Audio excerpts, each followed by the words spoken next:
Let's talk about MySQL.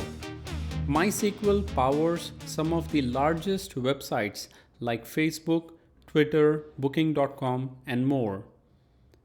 WordPress, the main software used for millions of websites around the globe, uses MySQL as the backend. So, what makes MySQL so popular?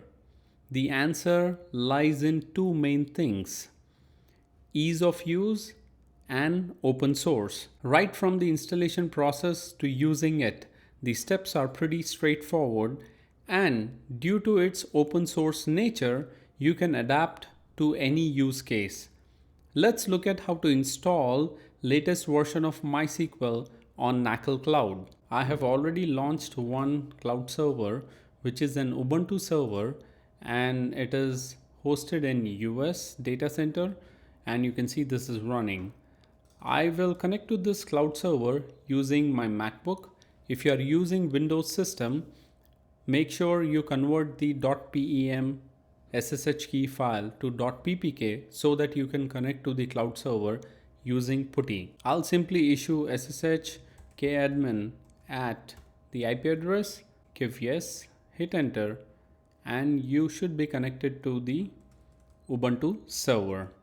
The first thing that we are going to issue is to update our system. Just give sudo apt update and this will update your Ubuntu server. Once the server is updated, you can download by giving sudo apt install -y MySQL server. Amazing, MySQL installation is done.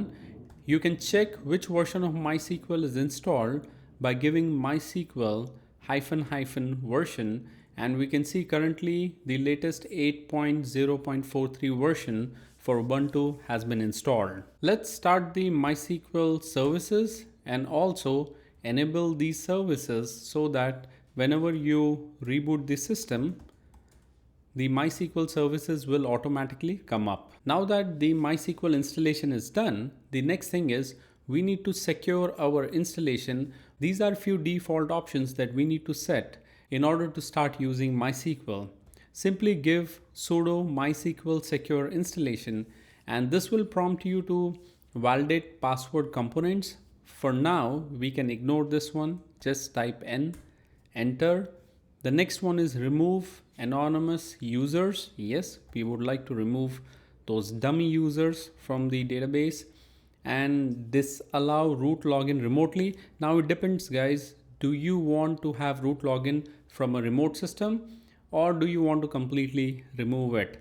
I think you can remove it or you can keep it. It's up to you based on your requirement. I'm going with N because I don't want anyone to remotely log in into the database with the root user. Remove test databases and access to it. Yes, we don't want any test databases for now. Reload privileges tables. Yes. If you don't reload those tables, all these settings will not apply. Amazing, MySQL database is ready. And let us get inside MySQL by giving sudo MySQL. This will start the MySQL command prompt and this is where you interact with MySQL database.